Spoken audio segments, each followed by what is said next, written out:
you look at the whole attitude, the white man had overcome the Red Indians, they'd moved into Bengal against the Indians there. They believed in their superiority. After all, the English themselves, only 2,000 years previously, had been painting themselves blue and wandering around British Isles naked and roasting their enemies in wicker cages, and they had progressed to produce Queen Victoria and Lord Palmerston, and the Aborigine was on the same track, but he had the misfortune to be 2,000 years back, and he needed to be civilized the way that the Romans had civilized the British.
An old Aboriginal, Mijigaru by name, was seized at his campfire by soldiers of the 63rd Regiment and dragged to this place, the site of the old colonial jail. Later, the old man was taken inside and charges read to him in a language he could not understand. Mijigaru. The government resident, John Morgan, Esquire, then proceeded to sentence him to execution. In less than 5 minutes, he was pinioned, blindfolded, and bound to the outer doors of the jail. The resident then reported to His Honour, the Lieutenant Governor, that all was ready. He turned around and gave the signal to the party of the 63rd. Aim! Fire!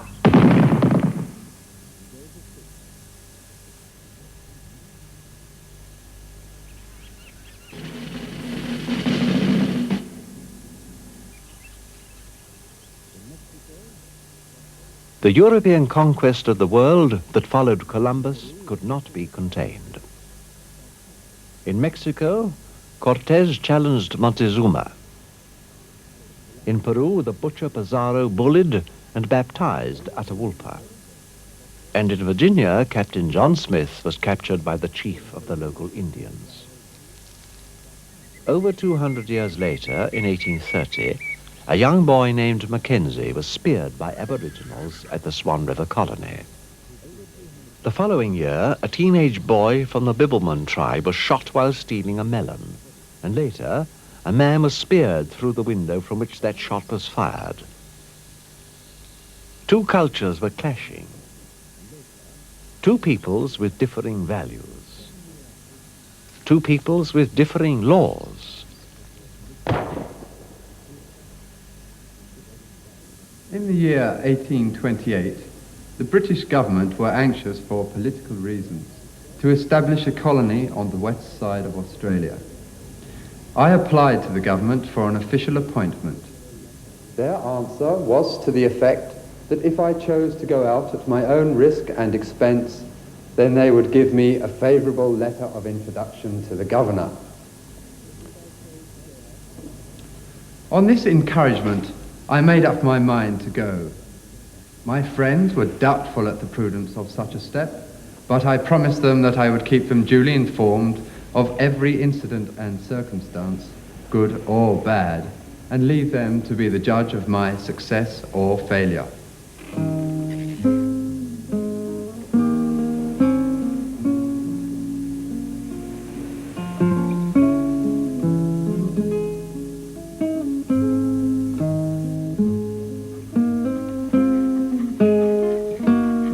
It would be impossible to give you a description of this country, at least one that would apply to all parts of it. The general character is that of an interesting landscape rather than of grand scenery.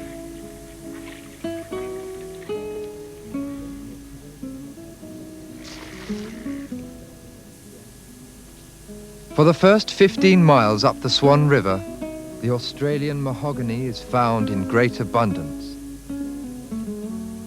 In some places there are open plains that resemble well-ordered parks. It reminds me of the Thames near Guildford. In accordance with the value of the goods and the number of servants I have brought out with me from England, I have been given the right to choose 12,000 acres.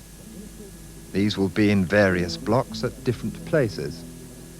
One selection will be over the range at the site of a new settlement to be called York. When I first arrived here, there were only 10 settlers on the upper part of the river. There are now 97.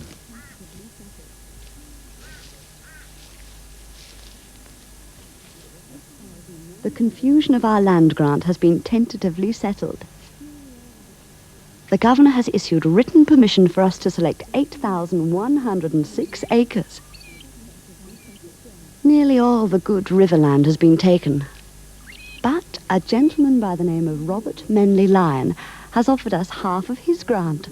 He wants no payment for it and claims it is in recognition of a good deed that husband Will was seen to do. Oh, bless Robert Menley Lyon.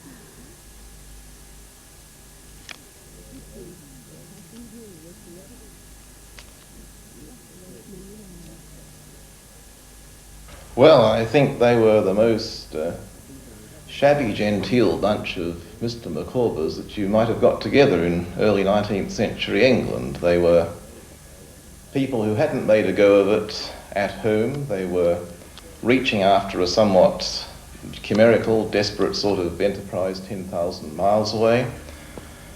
And they had this desperate concern with status, you know, like the story about when a leading pioneer family had the misfortune to have one of its members hanged for a murder.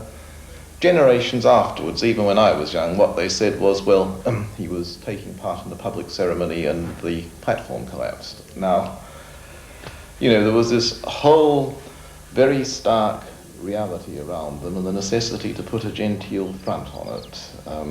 Necessity to believe that they had succeeded and that it was all going to be worth it and that they were a worthy part of the British Empire.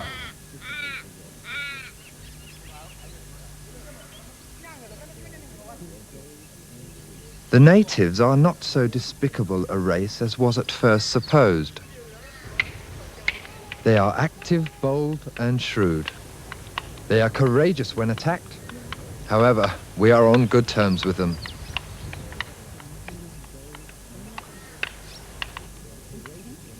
Dearest ones, the natives have paid 2 or 3 visits to our campsite. They are as black as ink and perfectly naked. I've been told it's not safe for white women to be seen by them, as they are perfectly savage, and they would take you off by force if they could lay their hands on you. The important thing, of course, which we always forget, is that most of these people had never seen a black man until they left England, and first on the journey out and then in the Swan River colony. They suddenly saw what a real collection of black men and women were like, and in Perth and the Swan River generally, they found themselves living cheek by jowl with them. You know, I don't think we realise what an intimate closeness there was between the black inhabitants and the white ones in that first decade or two of settlement. Here in the valley of the Swan River, the colonists were slowly spreading out into the countryside, into the tribal lands of the Aboriginal.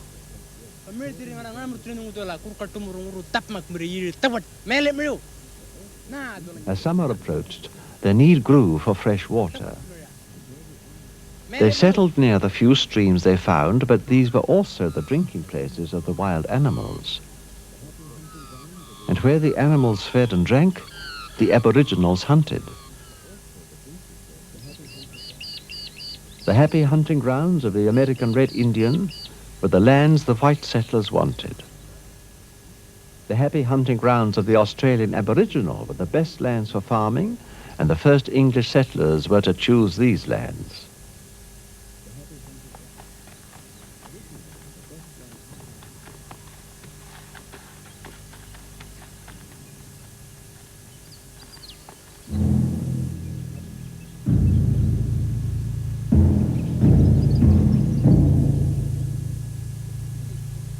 The Aboriginal inhabitants of this country are a humble, liberal, kind-hearted race, extremely simple in their manners. Far from showing us any hostility when we took possession of this land, they showed us every kindness. Did it ever occur to us, in extending the domain of Great Britain, whilst incidentally making a fortune for ourselves, that we were perpetrating a monstrous act of injustice? Can any of us honestly say that we seriously considered the rights of the original owners of this soil? We mounted this gift horse and rode away, and now we are being challenged by the original owners for theft.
One thing these two groups had in common was the need and the desire to eat.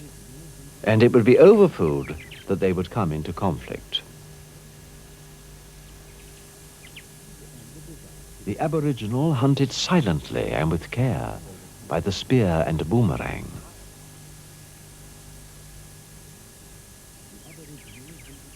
The white man hunted violently and indiscriminately by the gun. And the confusion of cultures continued. The Aboriginal burnt the land so seeds would grow, and their freshness attracted the kangaroo. These were then hunted and eaten. The Burgess brothers live but half a mile from us and are excellent neighbours. Their dogs and ours run together, and we share the spoil. We often hunt with the Shaws. We went with young Nat last week. By putting all the dogs together into one pack, it's easier to run the kangaroo down. You can't kill the damn thing with one dog. You need the pack. The kangaroos, when we can get them, are absolutely delicious meat. You can't really tell them from beef, well, except for the wild aroma, that is. We've caught them weighing up to 100 pounds. And that's not to be sneezed at, with mutton here costing 1 6 a pound.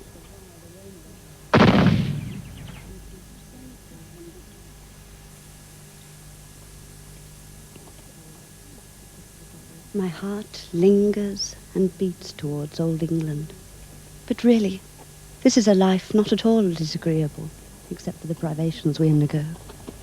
The air so pure, the scenery so beautifully park-like about us, and the idea that, as far as we can see, is all our own, is truly delightful. The last 3 weeks we've lost 4 sows, killed by the blacks, I suppose. Our best sow came home today with a spear in her side. It was nearly 9 feet long. Oh, the spear, not the sow. In the space of little more than 2 months, the blacks have killed settlers' pigs valued at upwards of £500. Having ceded us their land, the natives feel they have a right to anything we produce from it. Now, of course, because it was a fertile valley, the Aborigines had made it their home. And in fact, as far as density goes, it was one of the most densely populated Aboriginal parts of this area. When the settlers came, they were given land, granted land, that the Aborigines didn't understand that this could be done. They found it quite impossible to accept the proposition that land that they had tilled in their own way for centuries could, of course, be taken away from them, that somebody could put a fence around it and claim it was theirs. And indeed, the actual claiming of that land was done in a very arbitrary way. I mean, to have been here for 40,000 years and to have survived in this landscape, becoming very close indeed to the land. In fact, they didn't see the land as something separate. They saw it themselves as part of the landscape. I imagine that the destruction of that lifestyle by the Europeans when they came was perhaps the most negative thing we did.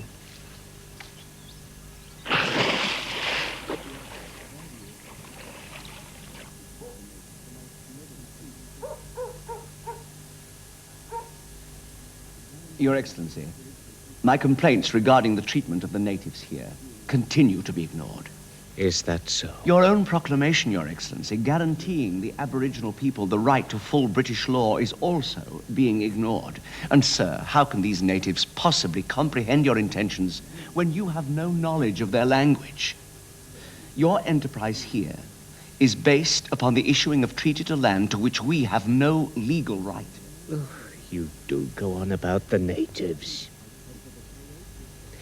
The laws of England universally proclaim that for the peace and security of the individual, and for the creation of civilized society, everything that's capable of ownership has assigned to it a legal owner. And I can assure you, Mr. Lyon, our claim to Swan River, and indeed the entire continent, is no exception. But, Your Excellency, these people have possessed this soil since the beginning of time. I don't wish to appear rude, Mr. Lyon, but you should be as well aware as anyone that divine providence has given us the right to develop the resources of this earth. We have the right to take any lands we discover where uncivilized races are not cultivating them. More advanced people are fully justified in dispossessing the less advanced. It is our right and our duty. Then there's no hope, is there? Without any doubt, the most remarkable Aboriginal here is the man they call Yagan. He must surely rank as a prince among his people. He has distinguished himself not only as a warrior, but as a patriot. He is the Wallace of his age.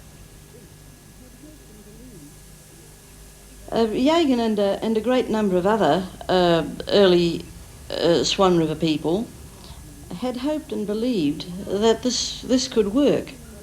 And they were quite happy to see the white man enjoying the fish from the river, the crabs, shooting the kangaroo with this new weapon of theirs, and the wild duck or anything else, which they had taken the trouble, of course, to bring to life through their ceremonies. And they therefore took it for granted that the white man's sheep and when the white man's fruit and vegetables began to grow, that the same thing applied. that this was a shared thing. They soon learnt their mistake about the sheep.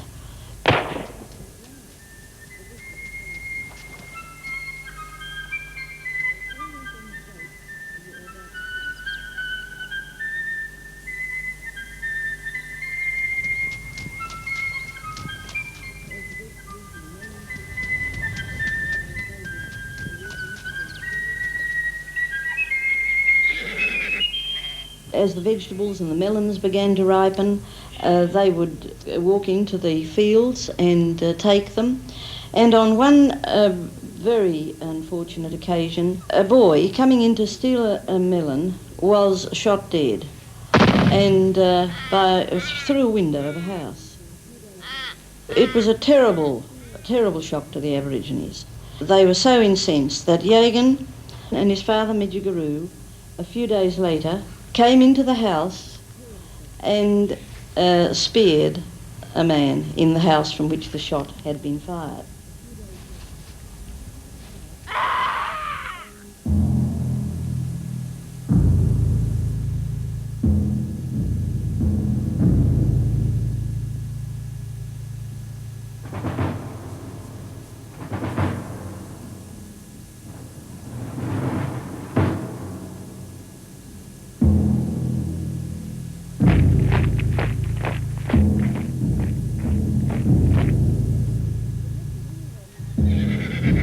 The settlement's in a state of hysteria.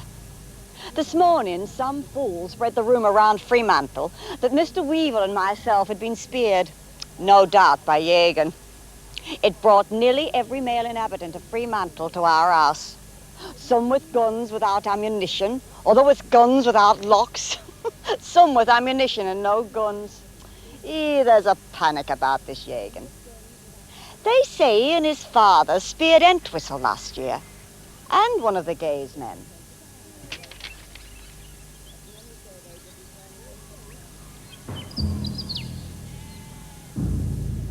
They've put £20 on Yagan's head, but many say they wouldn't turn him in for 10 times that much. May the 27th. The truth is, everyone wishes Yagan taken, but no one wants to be his captor. How could any person, unless a professed blood hunter, lead him to his death? There is something in his daring which one is forced to admire.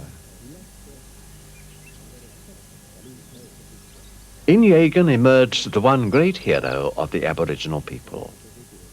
He lacked their shyness and their acceptance of the invader. He coupled his sense of humour with a flair for the sense of the ridiculous that he found in the white settlers. May the 28th, 1833. The party was out again last night after Yagan, but without success. The governor has sent them with orders to do their utmost to take him. They're under the charge of a man called Hunt, an appropriate name.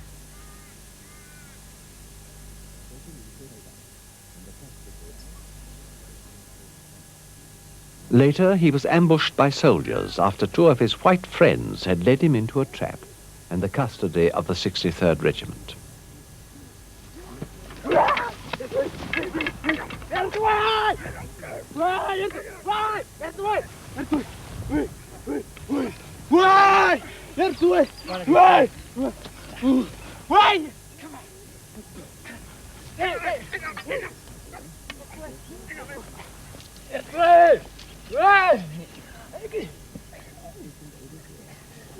Fearing further trouble, the authorities agreed to the suggestion of Robert Lyon to have Yagan and 2 other Aboriginals imprisoned over here on Carnac Island.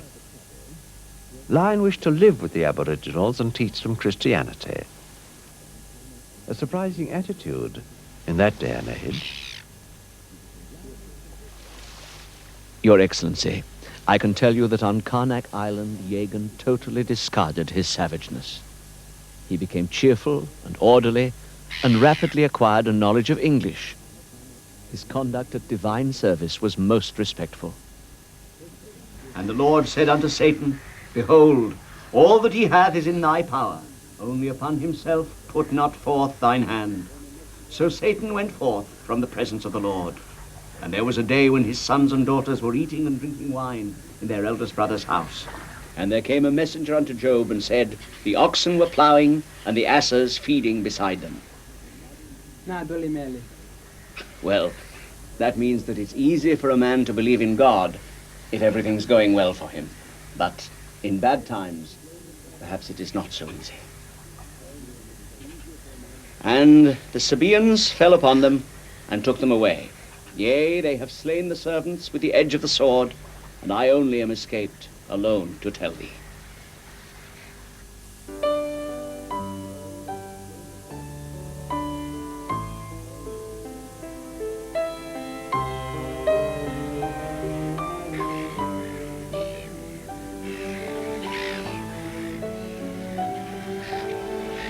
Lion did live on Karnak with Jagan for several weeks, instilling upon him the proper conduct for divine service and the finer points of the English language. Then the Lord said unto Moses, now shalt thou see what I will do to Pharaoh. For with a strong hand shall he let them go, and with a strong hand shall he drive them out of his land. Lion was a curious character. I think I have researched him about as far as is possible to go. He went under various names, but he did write the most remarkable letters about the Aborigines. He was in very good faith with them, trying to explain to the settlers what the Aboriginals' point of view was. He was a great admirer of Jagan and his people. Soon, the roles were reversed. Lion reported to the Lieutenant Governor that Jagan was instructing him, the teacher, in the native tongue.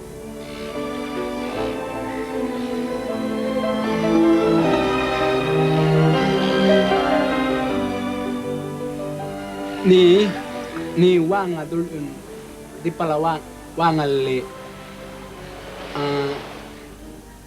house dultul hemma dultul di Palawanga jama nungu balanda. Yes. You must be patient with me. Ngarachal nungu balanda white man go. Me stay. People, my people, stay.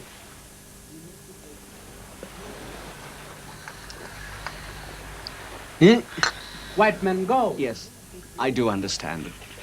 You must be patient with me. I am the pupil now, remember. White man, shoot. Black fella, yakajal. White man, shoot. Black fella. I do understand. The Lord will help, just as he rescued the children of Israel. Remember the Bible?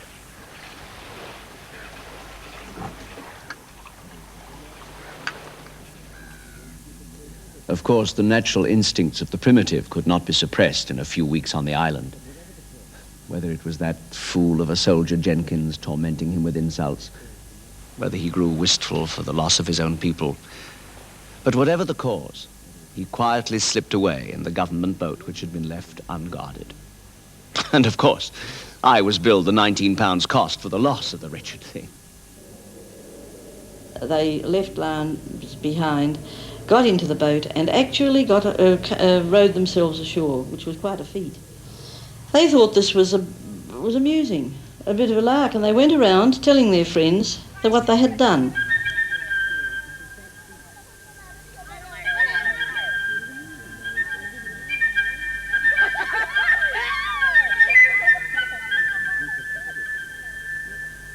Peace lasted until May 1833. Then a European drew his rifle on a group of Aboriginals walking down Canning Road. The peace was over.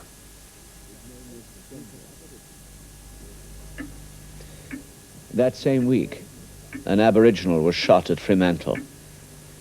His name was Dum Jum. He was Jagan's brother. The ball from the shot lodged in his head. He was just lying there, his brain exuding from the cavity in his head.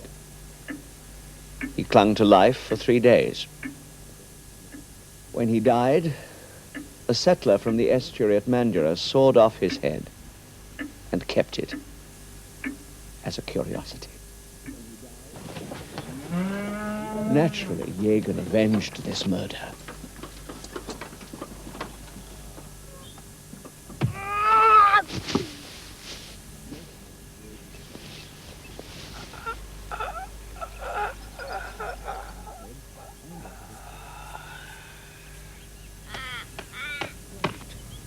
The settlement panicked, and a price was again placed on his head and that of his father, Mijiguru. £30 for Jagan, £20 for his father.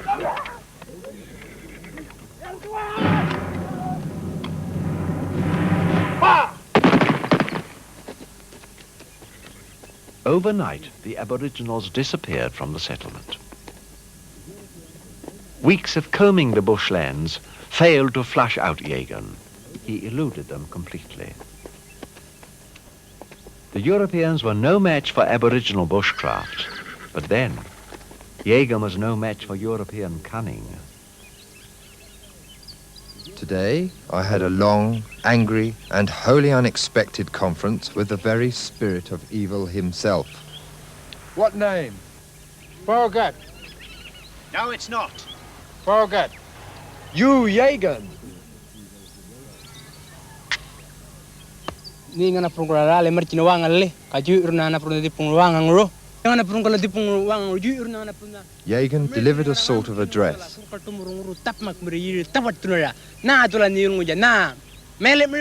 You came to our country. You have driven us from our lands, disturbed us in our occupations. As we walk in our own land, we are shot at by white men. Why should you treat us so? Mijiguru, gone away. Governor angry. White man, angry. Mijiguru, him dead?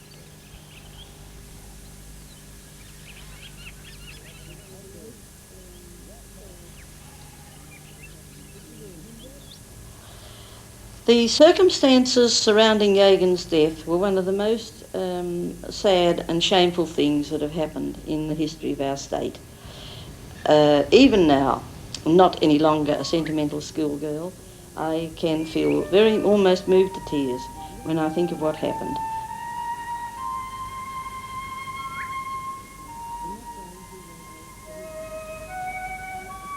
Jagan could never believe that a man who called himself a friend could ever betray. In that way, he was a simple savage, as they called him.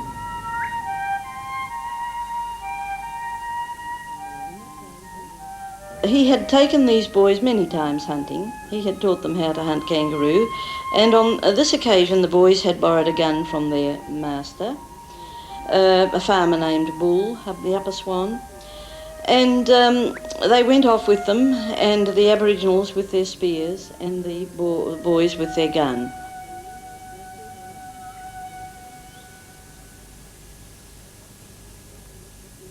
At that time there was the price on Jagan's head of £30 for anyone who would bring him in dead or alive. £30 was a lot of money in those days, and they had decided that they'd get him that day. And they tried several times. It's all been written in great detail over the inquest. But it was only after sharing the meal of kangaroo and having fun together that Jagan lay down and went to sleep, that the elder of the boys, Keats, brothers Keats, the elder of the boys, crept up on him.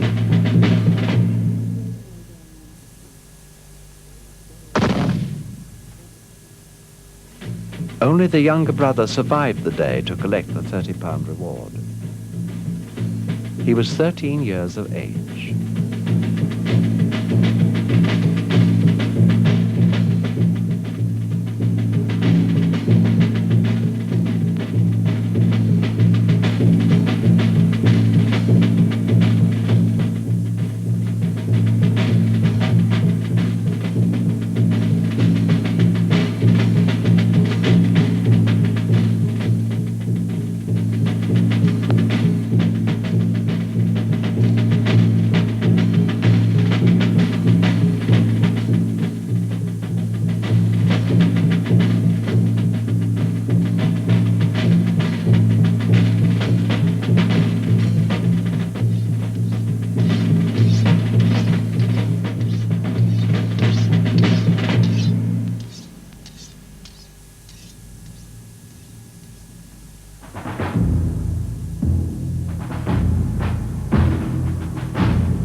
The younger boy, Keats, has been given his reward and now is on his way to Tasmania for his own safety. From what I'm told, the boys were surprised by natives who heard the shot. As the boys ran towards Bull's house, the natives trapped the elder boy in the riverbed. The younger boy, James, he was challenged by a native called Hegan. James blasted him in the chest with a second gun. The arrest of Jagan was man's work. Boys, unfortunately, undertook it. On Saturday, I saw at Mr. Bull's the head of Jagan. One of the men had cut it off to preserve it. Actually, I would have been glad to get it myself, as the features are not altered at all.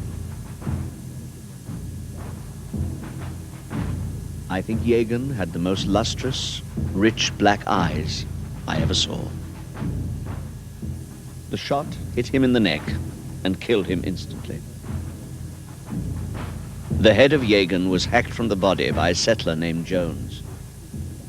He removed the brains, then proceeded to smoke the head in a hollow tree. The body of Jagan has been further desecrated by a man who has skinned the back to remove his tribal markings. I have visited the site of Jagan's death. The man Jones showed me the place where he preserved the head and where later he dressed the object with a band and black cockatoo feathers.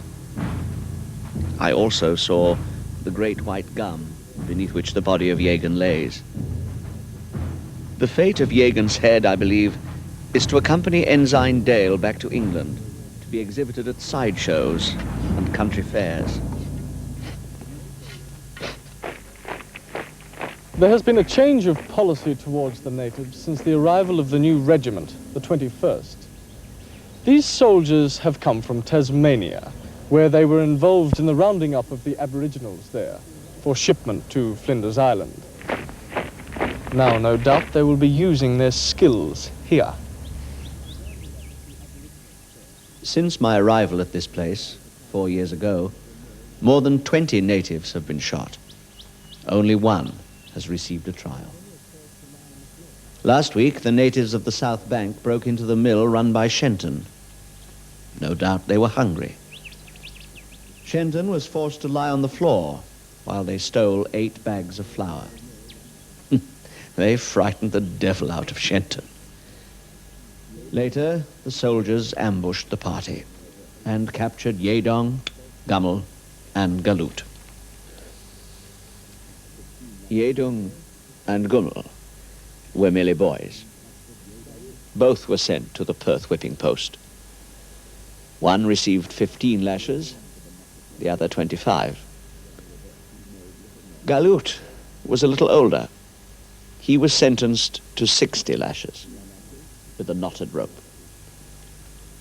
He made little noise as they flogged him, but they had to stop. He lost consciousness before the full 60 could be given. You wouldn't believe the scene. The spectators started to shout, "Shoot him! Hang him!" Don't talk to me about the savages. That native Kalut, who was recently punished for stealing flour from Shenton's mill, was clearly instrumental in the theft of one of my fine horses, and one, I might add, that I'd intended selling.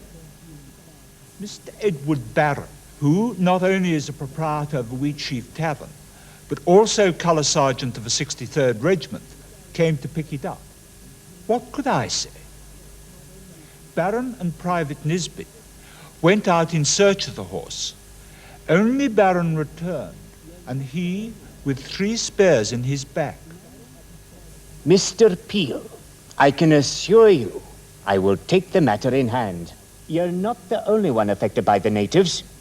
9 other settlers have land there, some for more than 4 years, and they're also desperate to take possession of their entitlements. I mean, who is going to take up land, though, with the natives the way they are? You have my promise. The natives will be punished.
Quite frankly, as editor of the Swan River Guardian, I do not intend mincing words over the matter of the Pinjarra incident. What's more, I challenge the governor to contradict what I have to say. Sir James Stirling proceeded to the Pinjarra in the company of his mounted police and a detachment of soldiers of the 21st. Their sole intention? Punish the local tribe. Officially, he was going there to conduct a survey. And where did he rendezvous before the battle? At the house of none other than Mr. Thomas Peel.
On the first charge, led by Captain Ellis, a native woman was knocked down by the horses, and the entrails of a child were trampled out.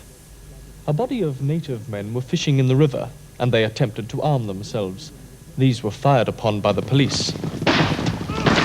Some natives launched a flight of spears, one hitting Captain Ellis.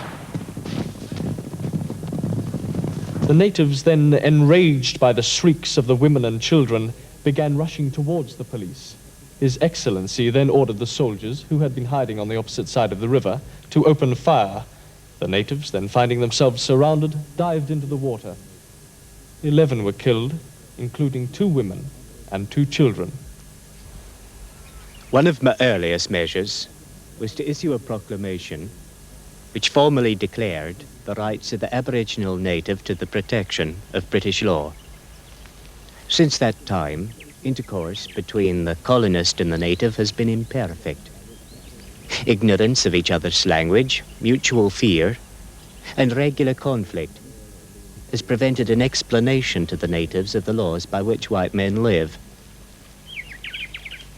There is an apparent injustice in our imposing the laws of the invader on the Aboriginal inhabitants of this territory, but this is a minor objection compared to the benefits we offer the uncivilized native. By making themselves useful to the settler, they can be recompensed for what they've lost. They can be taught to carry wood, mind sheep, and other simple tasks. As the lands are denuded of wild game and food, the Aboriginal race must gradually disappear. I fear the humane intentions of His Majesty cannot prevent the eventual extinction of the Aboriginal people.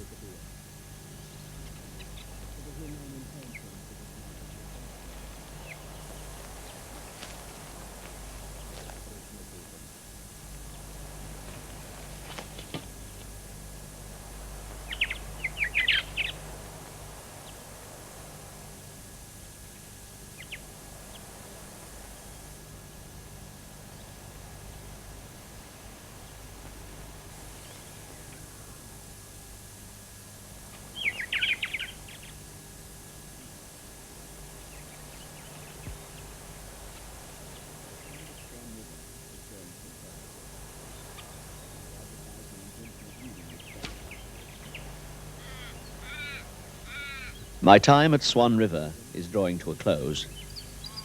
I have advertised my intention of leaving this place on the first available ship.